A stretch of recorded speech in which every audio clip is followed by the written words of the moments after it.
ಸ್ನೇಹಿತರೆ, ನಿಮಗೆ ಗೊತ್ತಿದೆ ಕಳೆದ ಕೆಲವು ತಿಂಗಳುಗಳಿಂದ ಧರ್ಮಸ್ಥಳ ಅನ್ನುವ ಹೆಸರಿಗೆ ಯಾವ ರೀತಿ ಮಸಿ ಬಳಿಯೋ ಪ್ರಯತ್ನ ಪಟ್ಟರು, ಅದರ ಧಾರ್ಮಿಕತೆ ಎಂಥದ್ದು ಅನ್ನೋದು ಗೊತ್ತಿದೆ. ಜಗತ್ತಿನಾದ್ಯಂತ ವಿಶ್ವವಿಖ್ಯಾತಿಯನ್ನು ಪಡೆದಂಥ ಧರ್ಮಸ್ಥಳ ಇವತ್ತು ಮತ್ತೆ ಸುದ್ದಿಯಲ್ಲಿದೆ. ಕಾರಣ ಏನು ಎತ್ತ ನೋಡ್ತಾ ಹೋಗೋಣ.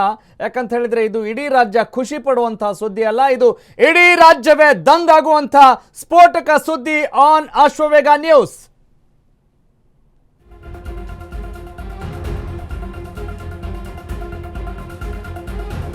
ಯಾಕೆ ಇದು ದಂಗಾಗೋ ಸ್ಫೋಟಕ ಸುದ್ದಿ? ಕಾರಣ ಇದೆ.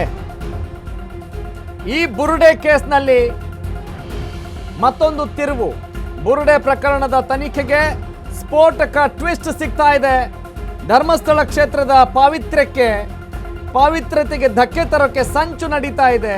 ಶ್ರೀ ಕ್ಷೇತ್ರದ ವಿರುದ್ಧ ಮಾಡಿದ್ದ ಆ ಸಂಚು ಹೇಗಿತ್ತು, ಅದರ ಹಿಂದೆ ಯಾರಿದ್ದಾರೆ, ಬರೋಬ್ಬರಿ ಕೋಟಿ ಹೂಡಿಕೆ ಮಾಡಿದ್ಯಾರು, ಹೀಗೆ 10 ಹಲವು ದೊಡ್ಡ ಗೊಂದಲಗಳ ಜೊತೆ ಕುತೂಹಲದ ಜೊತೆ ಆ ಮಹಾನ್ ಸಂಚಿನ ಹಿಂದಿರುವಂಥ ಒಬ್ಬ ಮಹಾನ್ ನಟ ಯಾರು ಅನ್ನೋದ್ರ ಬಗ್ಗೆ ಈಗ ಚರ್ಚೆ ಶುರುವಾಗಿದೆ. ಸಂಚಿನಲ್ಲಿ ಭಾಗಿಯಾದ ಚಿನ್ನಯ್ಯನೇ ಆ ಸ್ಫೋಟಕ ಕಹಾನಿ ಹೇಳ್ತಾ ಇದ್ದಾನೆ.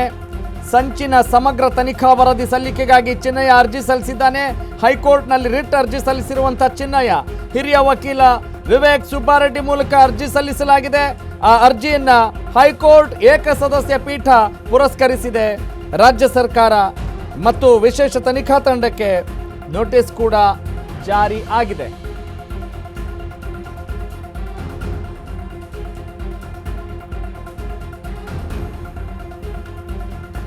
So just be curious, who is that actor behind the scene? ಯಾರು ಆ ನಟ, ಯಾರು ಆ ಮಹಾನಟ? ಆ ನಟನಿಗೂ ಈ ವಿಚಾರಕ್ಕೂ ಏನು ಸಂಬಂಧ, ಯಾವ ರೀತಿಯಲ್ಲಿ ಸಂಪರ್ಕ ಇದೆ? ಹೀಗೆ 10 ಹಲವು ಗೊಂದಲ, ಪ್ರಶ್ನೆ, ಕುತೂಹಲ ಮನೆ ಮಾಡಿದ್ದಾವೆ. ಸೊ ಆ ಕ್ಯೂರಿಯಾಸಿಟಿ ಹಾಗೇ ಇರಲಿ. ಖಂಡಿತವಾಗ್ಲೂ ಮುಂದಿನ ಹಂತದಲ್ಲಿ ಯಾರು ಏನು ಅಂತ ನಾವು ಕೂಡ ನೋಡ್ತಾ ಹೋಗೋಣ. ಒಟ್ಟಿನಲ್ಲಿ ಶ್ರೀ ಕ್ಷೇತ್ರ ಅಂತ ಕರಿತೀವಿ ರೀ, ಧರ್ಮಸ್ಥಳ ಅಂತ ಬರೀ ಧರ್ಮಸ್ಥಳ ಅಲ್ಲ, ಶ್ರೀ ಕ್ಷೇತ್ರ ಧರ್ಮಸ್ಥಳ ಅಂತ ಕರಿತೀವಿ.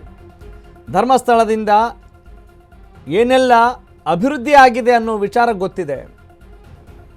ಆದರೆ ಕಿಡಿಗೇಡಿಗಳು ಮಾಡಿದಂಥ ಕೆಲಸ ಎಂಥದ್ದು ಅನ್ನೋದು ಈಗ ಜಗಜ್ಜಾಹೀರಾಗಿದೆ. ಆದರೆ ಈಗ ಚಿನ್ನಯ್ಯ ಅನ್ನೋ ವ್ಯಕ್ತಿಯಿಂದ ಹೊರಬಂದಿರುವಂಥ ಹೊಸ ಸುದ್ದಿ ಏನು, ಸ್ಫೋಟಕ ಸುದ್ದಿ ಏನು ಅಂತ ಹೇಳಿದರೆ ಅದನ್ನು ನಾವು ಗಮನಿಸಲೇಬೇಕಾಗಿದೆ, ಕುತೂಹಲದಿಂದ ನೋಡಲೇಬೇಕಾಗಿದೆ. ಕಾರಣ this is the news. Yes, let's moving on to the next update.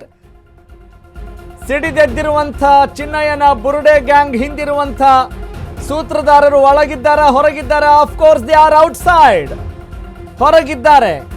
ನಾನೊಬ್ಬನೇ ಯಾಕ್ರಿ ಈ ಪ್ರಕರಣದಲ್ಲಿ ಬಲಿಪಶು ಆಗಬೇಕು? ಅರ್ಜಿಯಲ್ಲಿ ಜಾಲವನ್ನ ಎಳೆಯಾಗಿ ಬಿಚ್ಚಿಟ್ಟಿದ್ದಾನೆ ಚಿನ್ನಯ್ಯ. SIT ತನಿಖೆಯ ಕರ್ತವ್ಯ ಲೋಪವನ್ನೇ ಪ್ರಶ್ನೆ ಮಾಡಿದ್ದಾನೆ ಚಿನ್ನಯ್ಯ.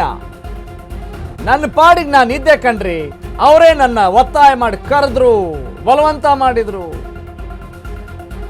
ಧರ್ಮಸ್ಥಳದ ವಿರುದ್ಧ ದೊಡ್ಡ ಮಟ್ಟದ ಪ್ರಭಾವಿಗಳಿಂದಲೇ ಷಡ್ಯಂತ್ರ ನಡೀತಾ ಇದೆ. ಜೈಲಿಗೆ ಹೋದಂತ ಪರಿಶಿಷ್ಟ ಜಾತಿಗೆ ಸೇರಿದ ನಾನೊಬ್ನೇ ಅಸಲಿ ಸೂತ್ರಧಾರರು ಈಗಲೂ ಆರಾಮಾಗಿದ್ದಾರೆ.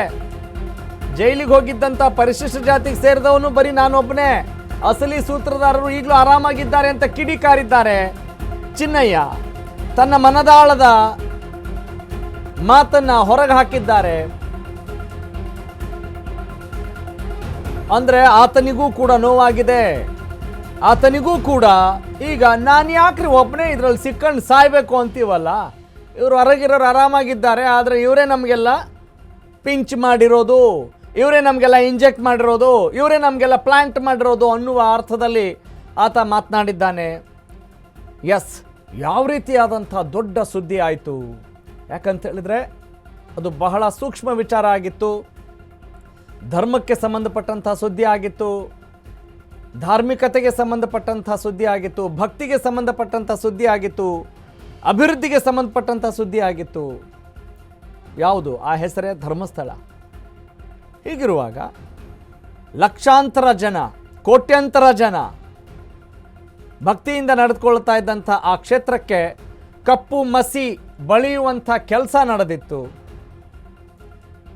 ಅಫ್ಕೋರ್ಸ್ ಅಲ್ಲಿ ಯಾರೇ ಕೂಡ ಅನ್ಯಾಯ ಮಾಡಿದ್ರು ಅವರಿಗೆ ಶಿಕ್ಷೆ ಆಗಬೇಕು ಅನ್ನುವ ಆಶಯ ಎಲ್ಲರದ್ದು ಇದೆ. ಅಶ್ವವೇಗ ನ್ಯೂಸ್ನ ರೋಲ್ ಕೂಡ ಅದೇ, ಸ್ಟ್ಯಾಂಡ್ ಕೂಡ ಅದೇ. ಅನ್ಯಾಯ ಮಾಡಿದವರಿಗೆ ತಕ್ಕ ಶಿಕ್ಷೆ ಆಗಬೇಕು. ಸೌಜನ್ಯಾಳ ಕುಟುಂಬಕ್ಕೆ, ಸೌಜನ್ಯಾಳ ಆತ್ಮಕ್ಕೆ ಶಾಂತಿ ಸಿಗಬೇಕು. ಇನ್ನು ಮುಂದೆ ಅಂತಹ ಕೃತ್ಯಗಳು ನಡೀಬಾರ್ದು. ಈಗ ಅವ್ರು ಮಾಡಿಲ್ಲ ಇವ್ರು ಮಾಡಿಲ್ಲ ಅಂತ ಹೇಳಿದ್ರೆ ಅಸಲಿಗೆ ಆ ಕ್ರಿಮಿ ಯಾರ್ರೀ, ಆ ಕಿಡಿಗೇಡಿ ಯಾರ್ರೀ ಅಂತ ಗೊತ್ತಾಗಬೇಕು ಅನ್ನುವ ಹಂತದಲ್ಲಿ ಎಲ್ಲರೂ ಕೂಡ ಇದ್ದಾಗ ಇಲ್ಲಿ ದಿಕ್ಕು ತಪ್ಪಿಸುವಂಥ ಕೆಲಸಗಳು ನಡೆದಾಗ ಎಷ್ಟು ಅಸಹ್ಯ ಅನಿಸುತ್ತೆ, ಎಷ್ಟು ಅಸಮಾಧಾನವಾಗುತ್ತೆ.